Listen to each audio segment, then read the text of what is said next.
Hey everyone, and thanks for joining me this week. My name is Laura Adams, and I've been writing and hosting Money Girl since 2008. I'm a personal finance author, speaker, and consumer advocate, and my mission is to give you the knowledge, resources, and motivation to manage money the best way possible and create a richer life. I really hope you're doing okay and you're cautiously starting to enjoy more activities outside of your home, depending, of course, on the coronavirus guidelines where you live. I'm in Florida and was able to get my hair done last week, which felt like such a luxury, even while wearing a mask. My salon is taking lots of precautions, so that felt good, and I really wanted to support them.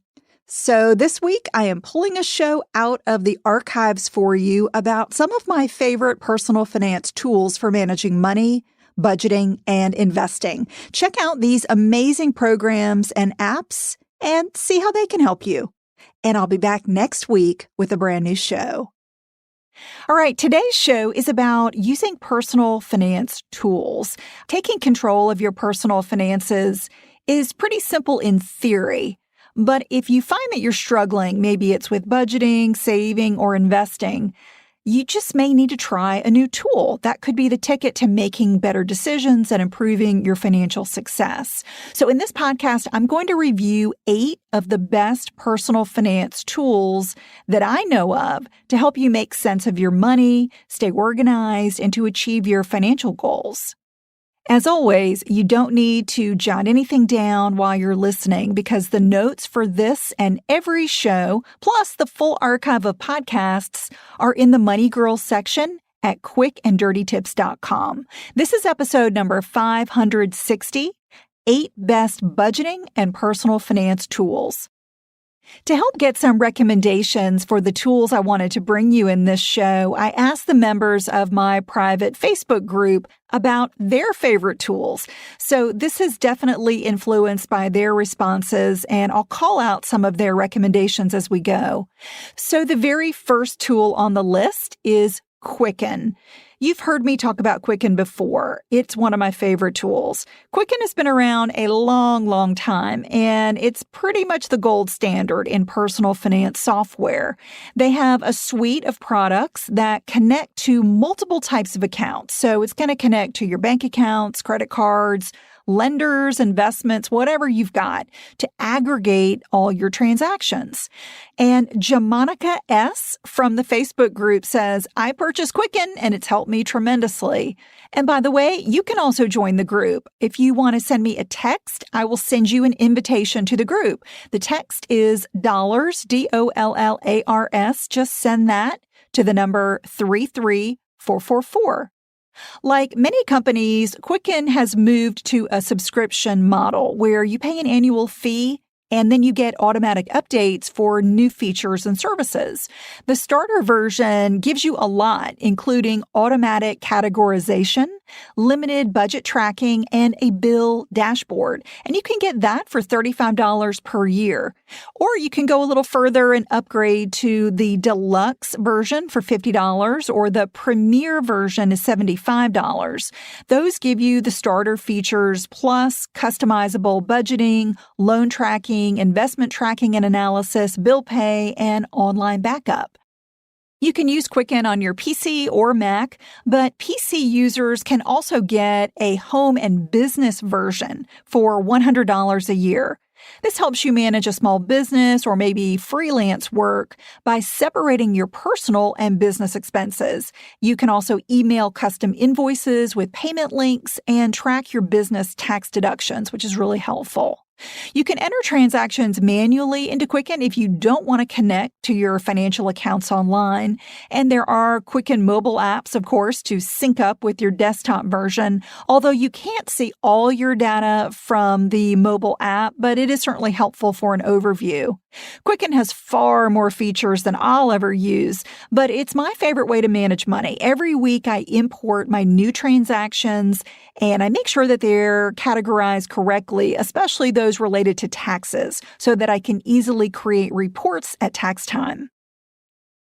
The second tool I want to talk about is Mint. Megan H. from the Dominate Your Dollars group says, I use Mint, and after seeing it categorize my transactions, I couldn't believe how much I was spending at coffee shops a month. It really helped me budget and be more mindful of all the little everyday purchases I was making. Mint is one of the original web-based personal finance management programs. It's free to sign up and to connect your financial accounts. And these include your bank accounts, credit cards, loans, and investments through an easy-to-use dashboard. And then once Mint aggregates your transactions, you can easily categorize them, create a budget, and even set up automatic bill payments. You can set alerts for unusual charges, create goals, and even get a free credit score. The Mint mobile app has a lot of functionality, allowing you to check your account balances and your monthly budgets. But I will say the downside to most free financial apps is that you're going to see a lot of ads. And sometimes that's not necessarily a bad thing, but just be aware that's certainly how they're going to monetize. Plus, users sometimes complain about not being able to connect Mint with all their financial institutions. However, I have not used a personal finance tool yet that doesn't experience some connectivity glitch from time to time. The third tool is Excel or Google Sheets. If you know how to use spreadsheets, you may find that Excel or Google Sheets is all you need to stay on top of your money. A longtime Money Girl listener and Facebook group member named Charles I. says that Excel is definitely his go-to product. Carla R. says she's been using the same spreadsheet for years. Carla, you sound like me. One way I use Excel is to update my personal financial statement, which lists my major assets and liabilities to calculate my net worth. I also have an amortization spreadsheet to track loan payments on real estate investments that I own. Excel is part of the Microsoft suite of products, which cost about $150, or you can get it by subscribing to Office 365 for about $70 per year. On the other hand, Google Sheets is a free cloud-based service with online sharing features. With Excel or Sheets, you can enter simple formulas to add up rows or add up columns. You can create charts and graphs to get a customized picture of your finances, and you can even export your data into a variety of popular formats, such as PDF. David C. and Tommy S. from the Facebook group recommend checking out a service called Tiller that aggregates your financial transactions into Google Sheets. Tiller's pretty cool. It offers several free templates, such as an expense tracker, a business spreadsheet, and a build-your-own spreadsheet. Tiller gives you 30 days for free and then charges $59 a year. And it looks like they're rolling out a beta product for Excel users as well. So if you enjoy spreadsheets, using them with Tiller is probably the most customizable financial tool that you're going to find. The fourth tool is You Need a Budget, or YNAB. If you're looking for a specialized tool to manage a budget, YNAB is a really popular product with a very loyal following, and it got a lot of thumbs up in the Facebook group. It imports your financial transactions and helps you create a budget based on your goals, but it's also got a lot of flexibility for unexpected expenses. You can use YNAB to generate charts and graphs to see your progress and where you might need to cut back. They offer loads of tutorials and education on budgeting best practices, plus a great mobile app. YNAB, again, it stands for You Need a Budget. They offer a 34-day free trial, and then they charge $84 per year. Now, if you're a student who can submit proof of your school enrollment, you get a very generous year-long free trial. So it's a great way to kind of get on board with budgeting when you're young. All right, we're on tool number 5, which is personal capital. If you need a financial dashboard that manages every aspect of your finances for free, give Personal Capital a try. It aggregates all your financial accounts to track cash flow, investments, and even helps you plan for retirement. Teresa F. from the Facebook group says she's a fan of Personal Capital and Mint. Personal Capital specializes in analyzing your investments by breaking out data such as asset allocation and fees. This gives you a really nice overview, especially if you've got multiple brokerage accounts or multiple retirement accounts.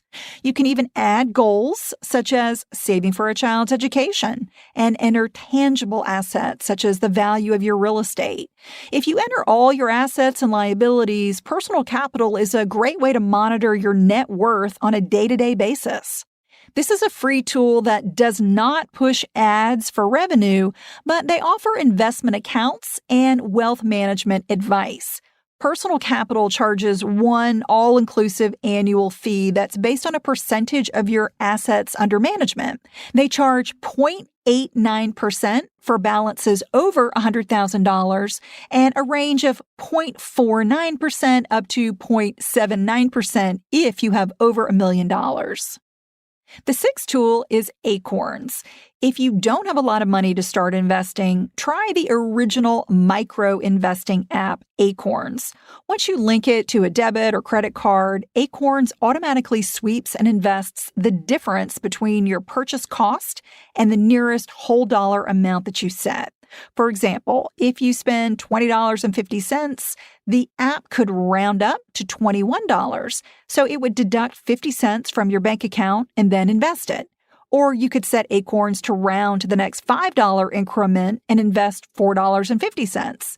So this is a really tech-savvy way to invest your, quote, spare change in a computer-managed portfolio of exchange-traded funds. Acorns also offers tax-advantaged retirement accounts, such as an IRA and a SEP IRA, and that's called Acorns Later. Using only the investing app will cost you $1 a month, but if you add a retirement account to the mix, you'll pay $2 a month, and that's for up to $1 million balance. And they also have a no-fee FDIC-insured checking account called Acorns Spend. You can use all three of these services for a total cost of $3 per month. But get this, it's free for college students who have a valid .edu email address. Acorns is a really great way to ease into investing when you're just starting out or maybe struggling to save. But the main downside is that paying flat fees instead of a percentage can add up to a relatively high cost when you have a small account balance. The seventh tool is Betterment. If you want a large online investing platform with low fees, I'm a huge fan of Betterment. They're a robo-advisor that uses a diversified portfolio of exchange-traded funds that are based on your desired level of risk and your investing goals. You get access to their team of licensed financial experts for advice and support. Betterment offers both regular investing accounts and retirement accounts. They automatically manage your investments, so they do things like rebalancing, reinvesting dividends, and handling recurring deposits. The experience that you get with Betterment on your desktop or even their mobile device is really streamlined and it's very easy to navigate. And best of all, the annual cost to use Betterment is relatively low. It's just 0.25% of your balance, which makes it affordable even when you're just starting out. And if you've got a higher balance above $100,000, the fee increases to 0.4%. But you also get unlimited access to their certified financial planners for more personalized advice. I've enjoyed using Betterment for probably a decade now, and I'm always impressed with their customer service, their communication, and affordable fees. The only downside is that they offer a limited menu of investing options. But that works for me because I'm a hands-off investor who prefers using global diversified funds. If you're somebody that really wants to pick individual stocks, Betterment is not going to work for you, but there are plenty of other options out there. And the last tool, number 8, is online bill pay. Tony M. says, I really don't use any method except for online bill payment. I'm fortunate enough to be able to max out my 401k, IRA, and HSA. And David B. from the Facebook group also praises bill pay, saying, I was in a bad car accident and in the hospital for a month, but bills got paid automatically. It was one thing my wife didn't have to take care of. So I agree, using your bank account's online bill pay is probably one of the most overlooked free personal finance tools out there. Having all your bills in one place makes this often dreaded task of paying them much easier, in my opinion. Your payments are either sent electronically or by a paper check. So you can pay any company or any individual who has a mailing address. Most banking institutions guarantee that your payments will arrive on time, and they'll also reimburse you any late fees if those payments don't arrive on time. You can create one-time or recurring payments for the entire balance due or send a partial payment. So between your online bill pay and apps like PayPal or Venmo, there's really no need to carry paper checks anymore. I have my e-bills sent to my USAA bill pay center so that I'm notified about due dates. I can set up payment dates far in advance. I have bills that are set to pay months in advance. And I can also choose specific accounts to deduct the payment from. Centralizing bills inside your checking account really allows you to see where your money is going and to make sure that you've got enough to cover future payments. If you're somebody who hasn't tried any of these personal finance tools or apps yet because you're worried about security, here's what you need to know.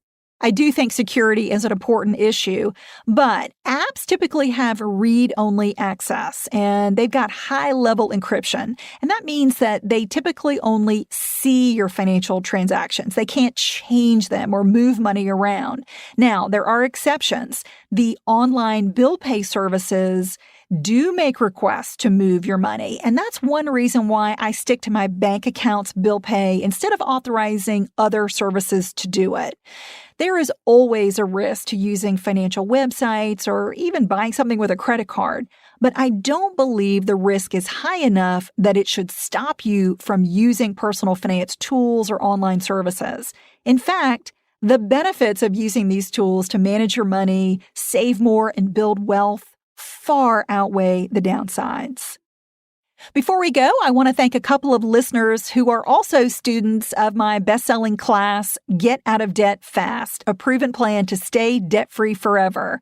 Ashley D. says, I've been listening to the Money Girl podcast for years now, but this course was very helpful in getting myself organized with all of the appropriate resources. Debt is my biggest life stressor, and I honestly feel more at ease. Thanks, Laura. Well, thank you, Ashley. I'm so glad to have you in the class. Deidre B. says, I appreciate the resource materials and templates. The explanations were clear and very easy to understand. I feel empowered to take control of my finances. Deidre, that is so awesome. Thanks again for being a part of the course. If you're stressed about debt, or know that it's keeping you from reaching your financial goals, be sure to check out this super affordable course. You'll join ranks of hundreds of students around the globe who are now on solid ground and confident about where their finances are headed because they enrolled. I love online learning because you get lifetime access to the content and can learn at your own pace. You can get a discount or just learn more by texting me. Text the phrase debt course with no space to the number 33444.